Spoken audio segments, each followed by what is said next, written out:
भाई जैसा कि आपको पता है कि आदमपुर उपचुनाव की घोषणा हो चुकी है और घोषणा के साथ ही आदमपुर के चुनाव को लेकर घमासान युद्ध शुरू हो चुका है और इस युद्ध के लिए सभी अपनी तैयारियां कर रहे हैं। तमाम पार्टियां जो है वो लगी हुई है। सभी ने अपनी लगभग जो है ताकत झोंक दी है।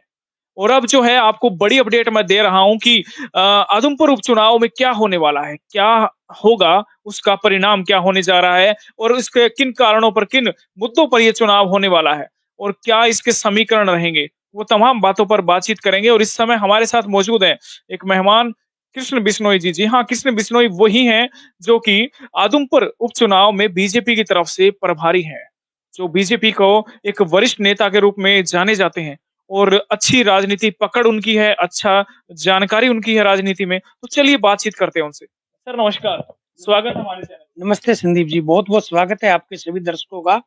बहुत बहुत स्वागत, बहुत बहुत धन्यवाद। कृष्ण जी आपसे जानना चाहते हैं, आदमपुर का उपचुनाव के लिए लेकर के घोषणा शुरू हो चुकी है और 6 तारीख को इसका मतदान की गिनती होनी है, 3 तारीख को मतदान होना है। तो उसको लेकर के कैसी तैयारियां आपकी पार्टी की तरफ से हैं? क्योंकि अभी तक भी कुछ खासी तैयारी हमें नजर नहीं आ रही है, ऐसा क्यों? नहीं नहीं संदीप जी, जिस दिन चुनाव का कुलदीप जी ने इस्तीफा दिया था उस दिन से हम तैयार थे कि पता था चुनाव होगा और हमारी पूरी तैयारी है। बिल्कुल बिल्कुल हम तैयार है चुनाव के लिए और सर बिल्कुल डेफिनेटली बीजेपी जीतेगी जी। ये बताएं कि सर लगभग सभी पार्टियां अपनी, चाहे आम आदमी पार्टी की बात करूं तो बड़े स्तर पर वो अपनी प्रोग्राम कर रहे हैं, रैलियां कर रहे हैं, और बात की जाए तो कांग्रेस की तो वो भी हर जगह सभाएं करते नजर आ रहे हैं। कुलदीप बिश्नोई इसमें पीछे क्यों नजर आ रहे हैं? कुछ समय पहले रेणुका बिश्नोई नजर आई थी लेकिन कुलदीप बिश्नोई नजर नहीं आए, तो ऐसा क्यों हो रहा है, इसका क्या मान? नहीं ऐसे नहीं है कि कुलदीप जी, रेणुका जी, भव्य जी कार्यक्रम कर रहे हैं। अभी रेणुका जी के नारी शक्तिकरण पे कार्यक्रम चल रहा है। कुलदीप जी का भी दौरा है, 4, 5, 6 को कुलदीप जी का भी दौरा चल रहा है। भव्य जी भी बीच में आए थे, उनका भी दौरा चल रहा है। बिल्कुल कार्यक्रम चल रहे हैं। बाकी पार्टी भी अपने स्तर पर भी सेवा पखवाड़ा, माननीय प्रधानमंत्री जी का कार्यक्रम चल रहा है, वो भी एक कार्यक्रम है सेवा पखवाड़ा के अंतर्गत। और कार्यक्रम चलते रहते हैं, वो हमारी चुनाव की तैयारी नीति के हिसाब से चलते रहते हैं कार्यक्रम। कृष्ण जी ये बताएं किन मुद्दों पर आप चुनाव लड़ने वाले हैं? क्योंकि देखिए आदमपुर उपचुनाव को मुद्दे जो होंगे उसी को, जिसके अच्छे मुद्दों पर जो चुनाव रहेगा, कहीं कहीं ना कहीं जनता उसकी तरफ देखेंगी, क्या कहेंगे? संदीप जी, हमारा जो चुनाव है मनोहर लाल जी, नरेंद्र मोदी जी की नीति और जो ईमानदार सरकार है, बिना खर्ची के, बिना पर्ची के, उस हिसाब से हम चुनाव जीतेंगे और चुनाव लड़ेंगे जी। और शर्तीय चुनाव जीतेंगे जी। क्या विकास को भी मुद्दा बनाया जाए? हाँ बिल्कुल विकास मेन मुद्दा होगा। विकास बहुत अच्छा हुआ है और मनोहर लाल जी ने किसी हल्के से भेदभाव नहीं करा। सभी के 90 में विधानसभा में उन्होंने बिना, चाहे उनका कहीं कांग्रेस का उम्मीदवार है, चाहे वो किसी अन्य पार्टी का, उन्होंने भेदभाव के हर हल्के में विकास कार्य कराए, समान विकास कार्य कराए। सर आप कहते हैं कि विकास के नाम पर चुनाव लड़ेंगे, लेकिन विकास वहां नजर नहीं आता। उधमपुर की मैं बात करूं तो आज भी बड़े बड़े खड्डे वहां पर हैं। वहां पर आज भी स्कूल बंद कर दिए गए हैं, बच्चे आज भी धरने पर बैठे हुए प्रदर्शन करते नजर आ रहे हैं और तमाम ऐसी समस्याएं, जल भराव वहां रहता है, रोड वहां टूटे पड़े हैं और बहुत सी समस्याएं हैं, कॉलोनियों की समस्याएं जो लगातार चली आ रही है, रोड वहां नहीं है, सीवरेज समस्या वहां पर है और भी बहुत सी अधिकारियों की मैं बात करूं तो वो भी लगातार लोग वहां से परेशान रहते हैं। आप कहते हैं विकास होगा, कैसा विकास है ये जहां पर बड़े बड़े खड्डे पड़े हुए हैं, जहां पर आप कहते हैं कि आपकी पार्टी ने समान रूप से विकास करवाया, तो कहाँ वो विकास नजर क्यों नहीं आता? करण सिंह जी का आपने पिछली बार इंटरव्यू लिया था, उन्होंने खुद अपने मुंह से कहा, कहते मैंने 500 करोड़ रुपए लगाए हैं। तो वो उस टाइम 500 करोड़ कहाँ है सर, वो नजर नहीं आ रहे। सुनो खुद करण सिंह जी जो आज हमारे को छोड़ चुके, वो खुद कह रहे थे भी 500 करोड़ आदमपुर में विकास कार्य में लगे हैं। जो हमारे आज के दिन विरोधी आदमी जो कहते हैं विकास कार्य में 500 करोड़ रुपए है, तो आप देख लो कितना विकास कार्य हुआ है। सभी जगह विकास कार्य है और थोड़ी बहुत मामूली समस्या हर भी मानते हैं कि 500 करोड़ खर्च हुए हैं उसके विकास? 100% खर्च हुए, बिल्कुल ईमानदारी से खर्च हुए और बिल्कुल आप बताए लगे कहाँ है वो 500 करोड़ का, जब नजर क्यों नहीं आ रहे? वो 500 करोड़ है, कोई 5 रुपए नहीं है जो नजर ना आए, वो 500 करोड़ नजर क्यों नहीं? ऐसे संदीप जी छोटी मोटी समस्या है, बाकी आदमपुर में बहुत अच्छे स्तर पे कार्य हुए, बहुत अच्छे कार्य हुए, इसमें कोई दो राय नहीं। और सभी मानते हैं कि इतना विकास हो रहा है और आज रही कसर अभी 2 साल और पड़े हैं और सत्य हम चुनाव जीतेंगे, बिल्कुल हम और आगे विकास कराएंगे। जब भी लोगों के बीच में गए तो उन्होंने कहा कि हमारी सरकार नहीं है और हम विकास, ये सरकार करवाती नहीं है और इसीलिए विकास नहीं हो पा रहे। आज कुलदीप जी आपके बीजेपी की गोद में जाकर बैठ गए हैं और आज वो कह रहे हैं कि कोई सरकार अच्छी है, जहां पर मोदी जी के लिए कह रहे थे कि ये नेता अच्छे नहीं है, आज वो कह रहे हैं नेता अच्छे। केवल राजनीति जो है चलती है, केवल राजनीति ही चलती है, यहाँ पर कुछ और नहीं विकास भी चलेगा? कुलदीप जी ने कभी नहीं कहा कि आदमपुर में विकास नहर कार्य नहीं हुए। उन्होंने जब भाजपा की सदस्यता ग्रहण करी तो उन्होंने अपने सबसे इंट्रो में कहा कि मैं नरेंद्र मोदी जी की नीतियों से प्रभावित होकर भाजपा ज्वाइन करी है और मनोहर लाल जी की ईमानदारी सरकार को देख के मैंने पार्टी को ज्वाइन करा है, बिल्कुल उन्होंने कहा है। और रही बात कोई पुराने जो विरोधी थे उससे उन्होंने कुछ कहा हो, लेकिन आज वो भाजपा की सदस्यता ग्रहण करी है, उन्होंने तो उनकी नीतियों पर विश्वास करके करा है जी। अच्छे लगे तो करे जी, बिल्कुल अच्छे नहीं लगते तो कौन ज्वाइन। एक बात बताइए, पहले वहां पर वो उप मुख्यमंत्री तक की दावेदारी कर रहे थे, मुख्यमंत्री का दावेदार थे कांग्रेस में और कहीं ना कहीं अध्यक्ष पद मांग रहे थे। आपके यहाँ पर आके कहते हैं कि एक मैं कार्यकर्ता हूँ। ऐसा क्यों? मतलब क्या कोई ना कोई डर उनको सता रहा था, ये इसलिए आए? क्योंकि ये मैं मुद्दा आपसे पहले भी बात कर चुका हूँ, लेकिन कहीं ना कहीं मतलब एक समझ नहीं आ रहा। जो कहता है कि मुझे वहां के लिए अध्यक्ष पद की कुर्सी चाहिए और यहाँ पर आके एक आम आदमी की तरह एक कार्यकर्ता के रूप में आता है, ऐसा क्यों? संदीप जी, भारतीय जनता पार्टी में चाहे माननीय नरेंद्र मोदी जी है, चाहे मनोहर लाल जी, आम कार्यकर्ता है। ठीक है, उनके पास प्रधानमंत्री का दायित्व है, मनोहर लाल जी के पास मुख्यमंत्री के। हमारे यहाँ हर कार्यकर्ता कार्यकर्ता ही है, कोई नेता नहीं है। हर कार्यकर्ता कार्यकर्ता के तौर पे काम करता आ रहा है जी, और कार्यकर्ता है। इसमें कुलदीप जी भी एक कार्यकर्ता है, और पार्टी अगर उनको कोई और जिम्मेवारी देगी तो उस जिम्मेवारी को निभाएंगे। आप कहते हैं कि समान विकास करवाया है पूरे हरियाणा में, ये विकास यहाँ आकर दम क्यों तोड़ देता है? मीलगेट की मैं बात करूं तो रोड जो है कई सालों से टूटा पड़ा है, बड़े बड़े खड्डे पड़ चुके हैं।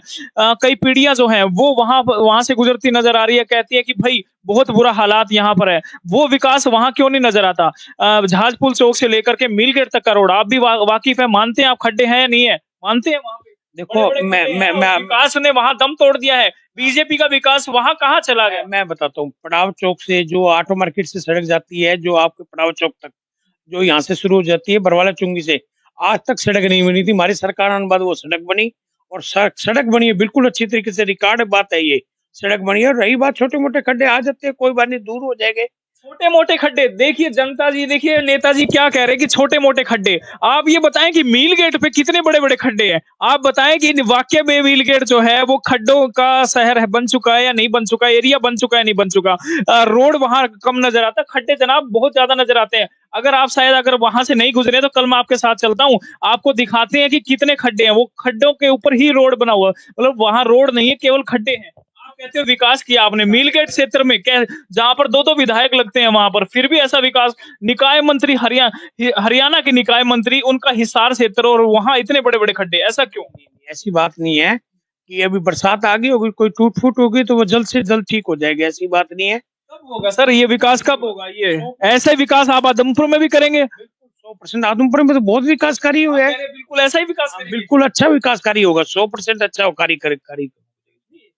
जो विकास आपने हिसार में झंडे गाड़े विकास के, वैसे आदमपुर में भी क्या तकलीफ है? देखो, पहले फुहार चौक पे 3-3 दिन पानी नहीं निकल करता था, 8-1.5 घंटे के अंदर पानी निकलता है। हाँ, 1.5 घंटा के। बताइए जनता, आप बताइए कितना समय में पानी निकलता है? ऑटो मार्केट की बात कर रहे हैं, आज भी 2-3 घंटे से पहले काम पानी नहीं निकलता। पहले 3 दिन खड़ा रहा करता था, 8-2 घंटे में पानी निकलता है। फुहारा चौक, पड़ाव चौक, ये आपका ऑटो मार्केट चौक, बताओ 3 दिन खड़ा रहा करता है। भरता ही क्यों पानी निकासी के अगर ना भरे, इसीलिए तो जनता ने आपको चुनकर ले आए हैं। अगर फिर भी पानी भरेगा तो फायदा क्या?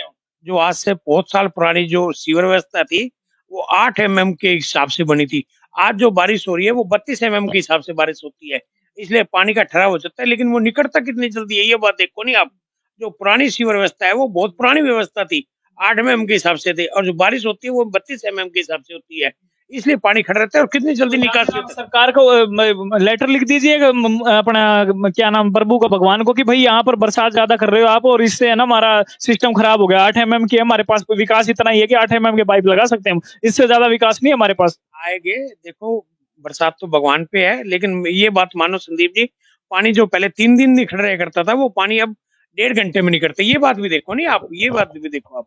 इस बात को लेकर के हम फिर से जो है आदमपुर उपचुनाव की बात करते हैं। आदमपुर के बाद मैं बात करूं प्रदीप बेनीवाल जी, हाँ एक बड़ा नाम आदमपुर के अंदर, और जो इस तरीके से बड़ा नाम क्यों है, क्योंकि वो बिश्नोई सभा में 2 बार प्रधान भी रह चुके हैं, और उनके पिता जो हैं पोकरमल जी बिश्नोई, जी हाँ पोकरमल बिश्नोई जी, जो कि भजन लाल जी के साथ जुड़े हुए थे और लगभग 30 साल तक जो है वो साथ में रहे थे, और अब जो है अखिल भारतीय बिश्नोई सभा के वो प्रधान भी रहे थे पोकरमल जी, और उनके बेटे जो है वो भाजपा छोड़ करके कांग्रेस में चले गए हैं। सर ये बताएं, वो भाजपा छोड़ करके चले गए हैं, इससे भारी नुकसान आपको होगा? 100% होगा। नहीं नहीं, ऐसा कोई नुकसान नहीं होगा। प्रदीप बेनीवाल जी दो बारी बिश्नोई सभा के प्रधान रहे थे। उनके पूजनीय पिताजी चौधरी पोखरमल जी अखिल भारतीय बिश्नोई महासभा के प्रधान रहे थे, इसमें कोई दो राय नहीं। लेकिन प्रदीप जी भाजपा में कोई सक्रिय नहीं थे, और उनका उनका सक्रिय ना होने, हमारे कोई कार्यकर्ता ठीक, उन्होंने भाजपा की सदस्यता ग्रहण करी थी, लेकिन भाजपा में बिल्कुल सक्रिय नहीं थे, ना उनके पास कोई दायित्व था ना कुछ था। जब आप लोगों ने उन्हें पार्टी में शामिल किया उस समय आपने ये नहीं कहा कि वो सक्रिय नहीं है। आज जब वो पार्टी छोड़कर जा रहे हैं, क्योंकि वो बिश्नोई सभा के प्रधान भी रहे हैं, तो बिश्नोई समाज उनके साथ काफी जुड़ा हुआ है, पोखरमल जी के साथ भी काफी जुड़ा हुआ है, अखिल भारतीय बिश्नोई महासभा के प्रधान रहे हुए हैं। तो कहीं ना कहीं सीधी बात है कि वोट बैंक जो है वो बिश्नोई समाज का वोट बैंक उनके साथ भी मौजूद है। तो कहीं ना कहीं ये मानना जरूर सही होगा कि कहीं ना कहीं अगर वो चले जाते हैं तो भारी नुकसान जो है बिश्नोई वोट बैंक का भी आपको होगा। ये 100% है। आप इसको कितना मानते हैं? बिश्नोई समाज या कोई भी अन्य समाज वो विकास कार्य को देख के देगा, मनोहर लाल जी की ईमानदार नीतियों को देख के देगा जी, नरेंद्र मोदी जी की नीतियों को देख के देगा। वो किसी व्यक्ति विशेष के साथ नहीं जाएगा। वो जहाँ ईमानदार सरकार है, ईमानदार नीतियों से काम होता है, मुख्यमंत्री मनोहर लाल जी द्वारा, नरेंद्र मोदी जी के उसके द्वारा जाएगा। कोई जातीय समीकरण पे नहीं चुनाव जीतेगा। बिल्कुल। हरियाणा की राजनीति तो अक्सर जो है जातीय समीकरण पे रही है, चाहे आप किसी भी सीट को उठाकर देख लीजिए। लगभग सीटों पे, हरियाणा की मैं बात करूं तो बहुत सी सीटों पर जातीय समीकरण है भी रहा है, हमेशा से अभी रहा है। और ये कहा जाता है कि यहाँ पर भी जो वोट हैं वो जातीय समीकरण पे कहीं ना कहीं जरूर जुड़े हुए हैं। मैं बात करूं तो शायद जाट समाज, तो वहां पर भी उनका बड़ा वोट बैंक है, बिश्नोई समाज का भी बड़ा वोट बैंक है, ओबीसी जो है उनका भी बहुत बड़ा वोट बैंक है। तो कहीं ना कहीं ये जरूर लग रहेगा। आपके यहाँ कितने मत यहाँ पर भारी हैं? आप ये बताएं वोट बैंक किस तरीके से, अलग अलग समाज की मैं बात करूं तो किस तरीके से देखो 48,000 के करीब जाटों के वोट है, 32,000 के बीच में बिश्नोई समाज की वोट है। उसके बाद पंजाबी समाज भी है, और अन्य भी बिरादरी भी है। लेकिन एक संदीप जी, एक मैं बताऊंगा आपको, भाजपा जो राजनीति करती है वो जाति पर आधारित नहीं करती, वो अपनी नीतियों विकास कार्यों पर राजनीति करती है। वो जाति राजनीति उन्होंने कभी नहीं करी है, ना करेगी। वो तो अपने विकास कार्य पे ईमानदार सरकार, बिना खर्ची के नौकरी लगना। आज कोई भी लड़का बिना खर्ची के, बिना पर्ची के नौकरी लग रहा है।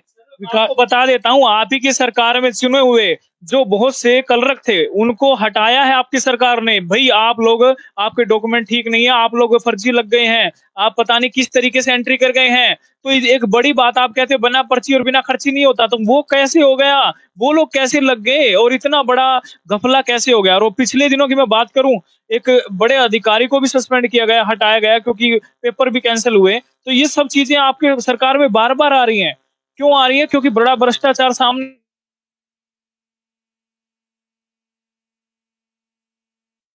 फिर आप कैसे कह सकते हैं कि खर्ची और पर्ची नहीं चलती? ऐसे है संदीप जी, मनोहर लाल जी ने इस रिश्वत पे और भ्रष्टाचार पे जितना लगाम लगाया आज तक के इतिहास में, हरियाणा के इतिहास में इतना बड़ा लगाम नहीं लगाई। मनोहर लाल जी ने भ्रष्टाचार, ईमानदार सरकार, बिल्कुल ईमानदार नीतियों से नौकरी दी है जी, बिल्कुल ईमानदार सरकार से, और भ्रष्टाचार पे 100% लगाम लगाई है जी। फिर भी काबू क्यों नहीं आ रहा भ्रष्टाचार? है बिल्कुल जीरो टॉलरेंस पे चल रही है सरकार का भ्रष्टाचार। पहले तहसील में रिश्वत चलती थी, अन्य डिपार्टमेंट में थी, आज ईमानदार सरकार से काम हो रहे हैं। सर लोग तो ये कह रहे हैं कि पहले तो रिश्वत जो चलती थी खुलेआम चलती थी, आजकल छुपा के चलती है, ऑनलाइन हो गई, तो और ज्यादा महंगी हो गई है रिश्वत। पहले जो है थोड़े में काम चल जाता था कांग्रेस के राज में, या दूसरी किसी पार्टी का नाम जिस तरीके से लोग ले रहे हैं, लेकिन अब जो है खुलेआम नहीं ले रहे, तो पीछे से ज्यादा बढ़ गए, उसके रेट बढ़ गए हैं। एक भी व्यक्ति बता दो जो मैं पैसे दे के आया, जो पैसे दिए पर सरकार ने उन पे कार्रवाई करी है, पुलिस ने विजिलेंस के द्वारा वो पकड़े गए हैं। तो आप तो मानते, तो इसका मतलब पैसे दिए हैं, भ्रष्टाचार पकड़े हैं, इसका मतलब मानते हैं आप? जो गलत है वो पकड़ा जाएगा जी। मानते क्या, जो पकड़ा गया वो पकड़ा गया जी। इसमें मानने न मानने वाली बात नहीं संदीप जी। जो भ्रष्टाचारी है वो पकड़ा भी है, उसके खिलाफ सख्त से सख्त कार्रवाई हो रही है। सरकार ने उसके साथ कोई वो अच्छी भावना तो नहीं रखनी, सरकार ने उसके खिलाफ सख्त से सख्त कार्रवाई करी है। और हमारी सरकार में जितनी अच्छी ईमानदारी से सरकार चल रही है उतनी तो किसी अन्य स्टेट में भी नहीं चल रही। ये बताएं, अब जिस तरीके से आपकी पार्टी से कई नेता चले गए, मैं बात करूं कर्ण सिंह रानौलिया चले गए, सत्येंद्र जी वो चले गए, और अब जो है प्रदीप बेनीवाल चले गए, तो और भी कुछ और भी नेता हैं जिनके बारे में कहा जाता है कि बहुत ही सक्रिय नेता थे, वो कांग्रेस में वो भी चले गए हैं, और भी पार्टी तो कहीं ना कहीं कमजोर जरूर हुई है बीजेपी, आप मानो या ना मानो। कितना % कमजोर हुई और इसकी भरपाई कैसे करेंगे? कैसे आप जो है अब आने वाले इलेक्शन में तैयारी करेंगे और किस स्तर पर आपने तैयारी की शुरुआत की है? ऐसे संदीप जी हम तो बिल्कुल तैयार हैं। जिस दिन उपचुनाव की घोषणा हुई थी उस दिन तैयार है, और कुलदीप जी ने इस्तीफा दिया था उस दिन से हम तैयार है। अब मैंने तो आपको बार बार कहा, हम तो ईमानदारी पे नाम वो वोट मांगेंगे, विकास कार्यों पे वोट मांगेंगे, और मनोहर लाल जी की नीतियों पे, नरेंद्र मोदी जी की विचारधारा पर वोट मांगेंगे। एक बात सुनो, कांग्रेस की कोई विचारधारा है? कांग्रेस का कोई संगठन है? हमारा संगठन बूथ स्तर तक है, पन्ना प्रमुख तक है, प्रदेश लेवल तक संगठन खड़ा है हमारा। आदमपुर में आज भी पन्ना प्रमुख है, बूथ अध्यक्ष है, शक्ति केंद्र प्रमुख है, मंडल अध्यक्ष है। और भाजपा कांग्रेस का इतने इतिहास बता दो, कोई आज तक जिला लेवल पे कोई कमेटी गठित हुई उनकी? जी अच्छा सुनो, आप आज ये खड़के, चलिए आप कह रहे हो इतना सब कुछ है आपके पास, लेकिन फिर भी जो है आपकी पार्टी, मैं बात करूं तो आप कहते हैं कि हर बार जीतते। आदमपुर में क्यों नहीं जीत पा रही थी? कुलदीप जी से क्यों नहीं जीत पा रही थी आपकी पार्टी? जो पहले आप कह रहे इतने बूथ स्तर पर आपके मजबूत है, तो कुलदीप जी से पहले क्यों नहीं जीत पाई? और जब कुलदीप जी जीते तो उनके बेटे भव्य वहां से हार गए। आदमपुर की मैं बात करूं तो ये तालमेल बन नहीं रहा, ऐसा क्यों हो रहा है? क्यों? लोकसभा में विजेंद्र जी को बहुत अच्छे वोट मिले थे आदमपुर से, लेकिन विधानसभा पीछे भूल गए, वहां पर आप लोग हार गए। विधानसभा लोकल मुद्दे हो जाते हैं, कई बार लोकल मुद्दे से कोई वो सेंटर के, वो मोदी जी की लहर कहते थे आप पिछली बार की, वो मोदी जी की लहर थी। फिर भी हमारे कैंडिडेट को 30-35 हजार के बीच में वोट मिले थे संदीप जी। हम कमजोर कहाँ हैं? और यही जरूर कहीं ना कहीं विधानसभा में कहीं ना कहीं कार्यकर्ता की कमी हो जाती है, ऐसी बात नहीं है। चलिए अब आप किस तरीके से तैयारी करेंगे ये बताएं। बिल्कुल तैयार हैं जी, बिल्कुल तैयार हैं। डेफिनेटली भाजपा जीतेगी और बहुत अच्छे मतों से जीतेगी, बहुत अच्छी सरकार बनेगी। आम आदमी पार्टी बार बार कार्यक्रम कर रही है, कांग्रेस कार्यक्रम कर रही है, आप लोग कब कार्यक्रम करेंगे? कार्यक्रम हमारे शुरू है, अभी सेवा पखवाड़ा चल रहा है जी, 2 अक्टूबर तक सेवा पखवाड़ा चल रहा है। अभी बहुत से कार्यक्रम चल रहे हैं, और आप करेंगे कुलदीप जी का, रेणुका जी का, उनके दौरे चल रहे हैं। कुलदीप जी 4 के 6, 5, 7 तारीख को ही है। कैप्टन भूपेंद्र जी भी परसों आदमपुर का दौरा कर रहे हैं जी, जो हमारे जिला अध्यक्ष है वो भी दौरा कर रहे हैं, और बहुत अच्छा कार्यक्रम हो रहा है जी। धन्यवाद, धन्यवाद कृष्ण जी, बहुत बहुत धन्यवाद। तो कुछ महत्वपूर्ण मुद्दों पर कृष्ण जी से बातचीत हुई और जाना कि उनका क्या कहना है इन मुद्दों के ऊपर। और कांग्रेस और जो आम आदमी तैयारी कर रही है, क्या बीजेपी भी तैयारी मजबूती से कर रही है? तो उनका कहना है कि बिल्कुल हम मजबूती से तैयारी कर रहे हैं। जब हमने पूछा कि किन मुद्दों पर आप चुनाव लड़ेंगे, तो उन्होंने कहा कि विकास के मुद्दों पर। लेकिन विकास जो है वो कहीं आज भी पिछड़ा हुआ नजर आ रहा है आदमपुर में। लेकिन अब क्या बीजेपी, ये तो इन्होंने तो कह दिया कि हम बीजेपी जीतेगी, लेकिन क्या लगता है इस बार टक्कर जो है वो वाकई में ही बहुत ही मजबूत टक्कर है, और त्रिकोणीय टक्कर जिसको कह सकते हैं, क्योंकि जो दावेदार हैं, जो टिकट्स के दावेदार हैं दूसरी पार्टी में, वो भी बहुत ज्यादा मजबूत कैंडिडेट्स हैं। और इस बार कुलदीप के लिए बहुत मुश्किलें पैदा होने वाली हैं और हो चुकी भी हैं। तो अब ये चुनाव जो है, चाहे कुलदीप लड़े या भव्य बिश्नोई लड़े, दोनों के लिए अब इतना आसान नहीं होगा, और इस चुनाव को लेकर उनको मेहनत जो है वो बहुत ज्यादा करनी पड़ेगी, और खासकर बीजेपी पार्टी को भी मेहनत करनी पड़ेगी, क्योंकि उनकी छवि जो है इस पर लगी हुई है, कुलदीप जी की छवि और पार्टी की छवि दोनों लगी हुई है। आपका क्या कहना है, आप क्या मानते हैं पूरे प्रकरण पर? आपका कमेंट करें और वीडियो को शेयर करते रहें, और अच्छे मुद्दों पर आपके साथ फिर लाइव जुड़ेंगे। राजनीतिक चर्चाएं हमारी जारी रहेंगी। देखते रहें आपका अपना फेवरेट चैनल ANH आधार न्यूज हरियाणा।